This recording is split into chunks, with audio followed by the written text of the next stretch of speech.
Hello guys, this is Dean from Hartleys. Today I'm going to show you how to make curry in a hurry. Today I have picked this particular product called Curry Master.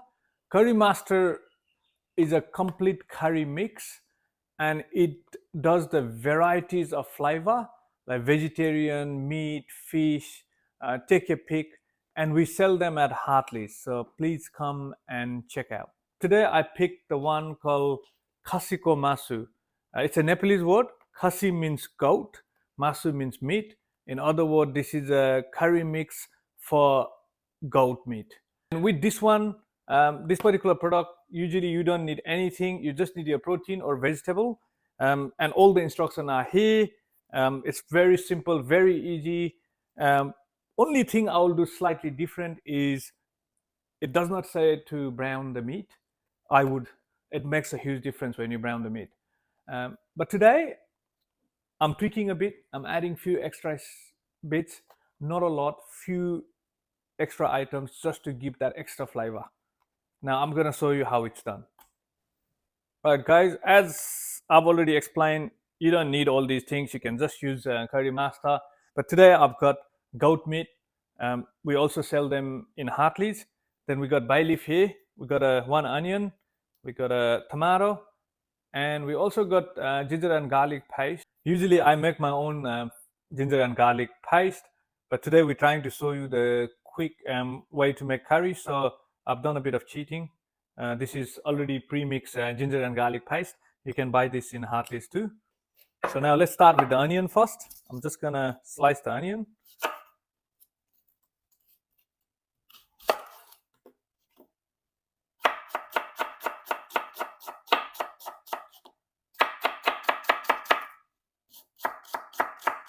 So I'm thinly slicing the onion.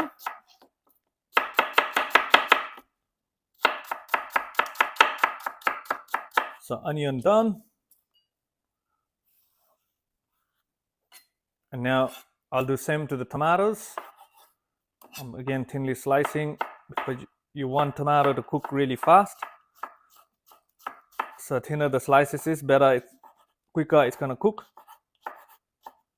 The onion is making me a bit teary, as you can see. I'm not getting emotional, it's just the onion. I don't do well with the onions.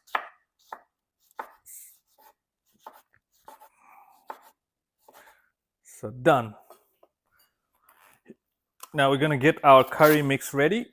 Very simple, nice and easy. You can see here I've got a 500 ml of water, and this is your curry mix. Just open the packet.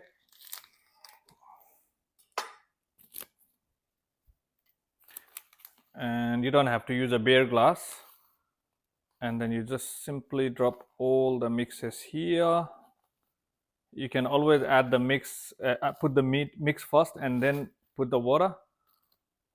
Actually, it's already got bay leaf. Don't even need bay leaf. Just realize I don't even need bay leaf. Chuck that because there's already 2 bay leaf, as you can see there. I'll take them out, and then you just simply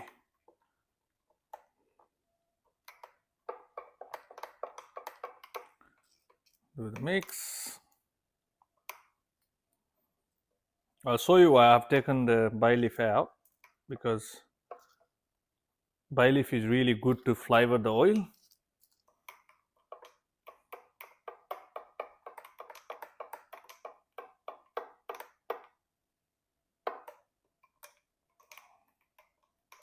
So mix it thoroughly.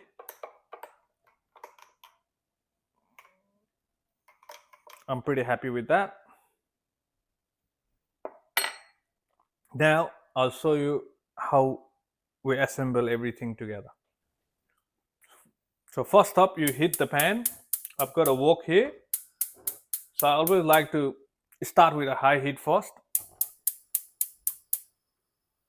Let the pan get nice and hot.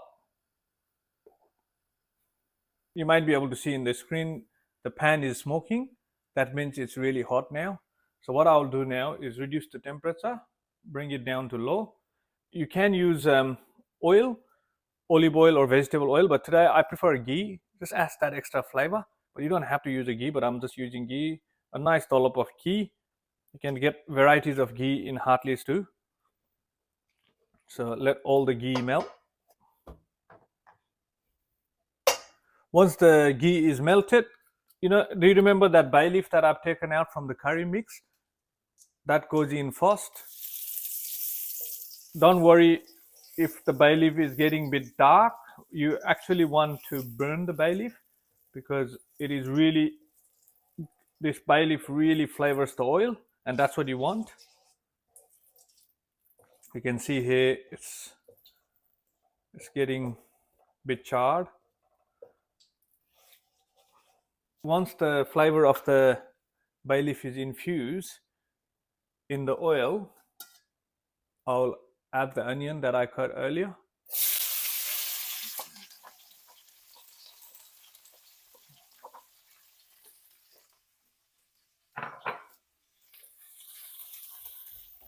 Now, with the curry, it's important that you make sure the onion is nice and brown. The reason being is if you don't make the onion nice and brown, sometimes the sweetness of onion can change the flavor.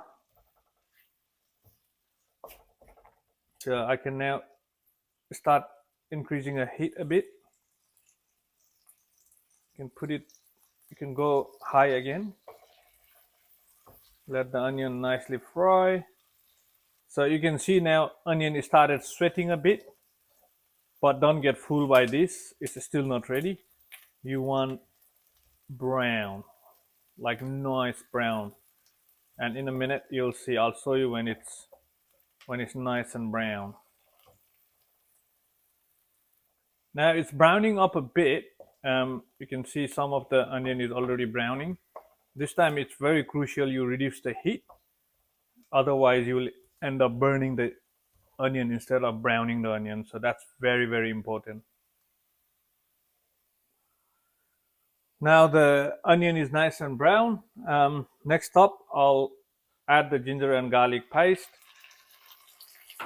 Just be very quick with this, because it doesn't take long for onion and garlic to cook. Take it off the heat a bit, otherwise you'll notice it will spatter everywhere. So just off the heat for a bit, let it cook a bit.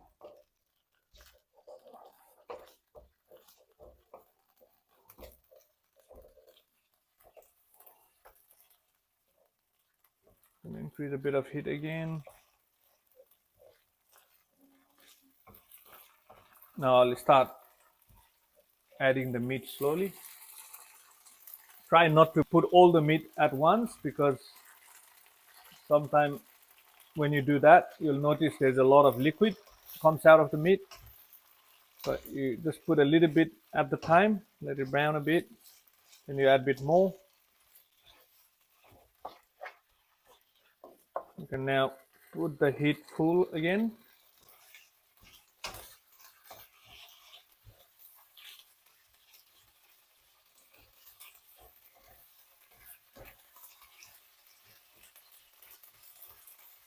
Add a bit more.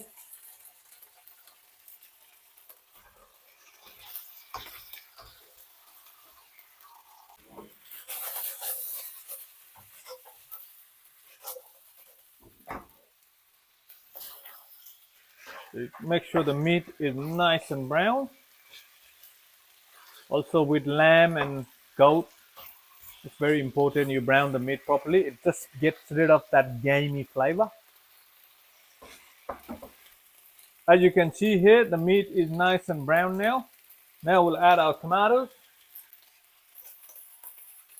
And make sure the tomato is well cooked.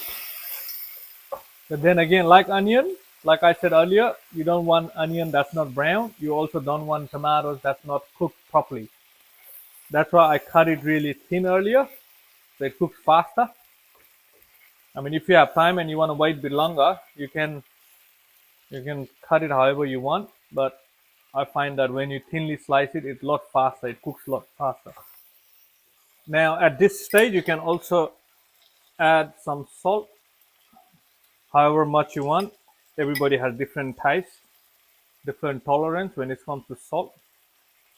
And if you are someone that likes hot, then this is when I will be adding chili too. But I'm not making hot curry tonight, so I'm not adding any chilies.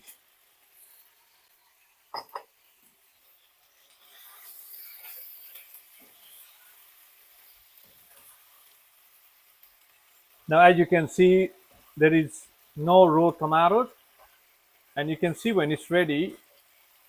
I haven't used a lot of oil. If you have used a lot of oil, then you'll see the bit of separation between oil and the liquid.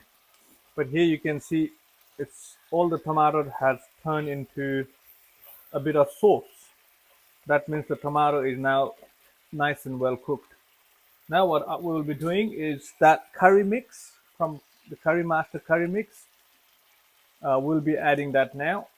Just nice and slow, nice and slow. So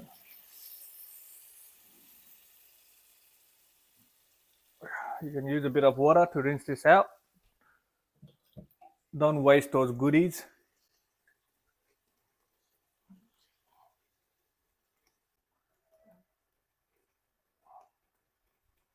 So at this stage, I will just let the sauce thicken a bit. So don't stir it. Just like slightly do this. Let the sauce get a bit thicker. And then after that, when you are mixing it, you are actually coating the meat.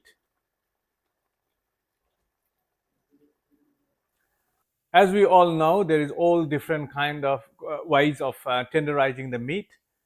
You can use a slow cooker, you can use a cast iron pot, but the one that I found the most effective and very time saving is the pressure cooker.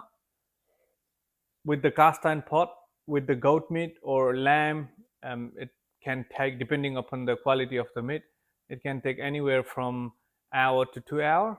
Obviously, with slow cooker, we all know it could take hours and hours. But with this pressure cooker, you can achieve the same result in 15 to 20 minutes. 15 to 20 minutes, and it's very simple. You just simply transfer all your um, all the stuff that you made in the pan to this particular pressure cooker, and you simply just close the lid. And then once the heat builds up, you will hear a whistle, and you just got to count the whistle. For red meat, I would say from anywhere from 7 to 8 whistle. For chicken, you don't even need that many whistle. For vegetable, only 1 or 2 whistle. If you're doing a dal, hopefully soon you'll see a video on dal, how to make a really good dal too. And it's very simple. And also, we do sell them in Hartleys. So if you are interested, you can come and check out our store, and we can give you more information on how to use this. It's very simple. Now this curry been simmering for a couple of minutes. So now I'm going to transfer the meat into a pressure cooker, a traditional Nepalese pressure cooker. So slightly heat the pressure cooker, and then we'll just simply start transferring the meat.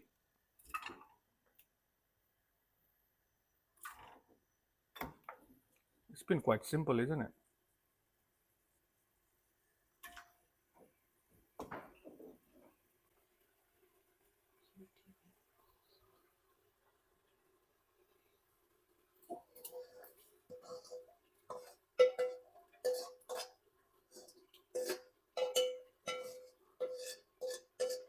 Don't waste those goodies, because you always need to add a bit of water in the pressure cooker so it doesn't get burned at the bottom.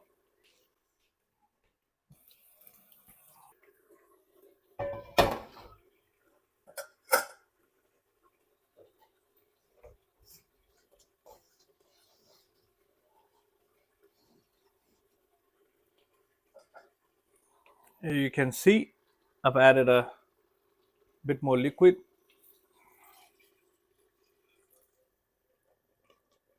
There is no certain rule how much liquid, it's all personal preference. You can put as much as you want. I don't like too soupy. I will put the lid on.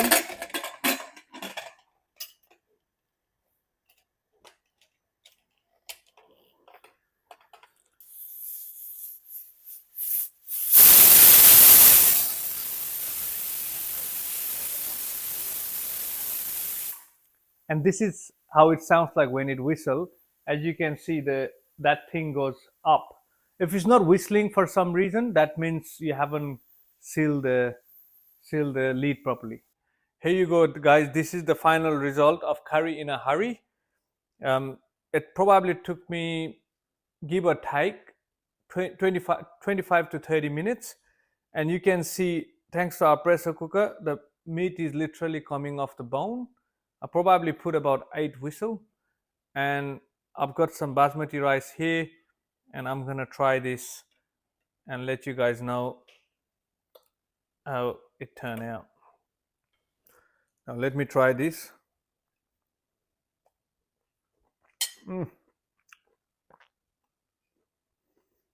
That is absolutely delicious. If you don't believe me, you need to try it yourself.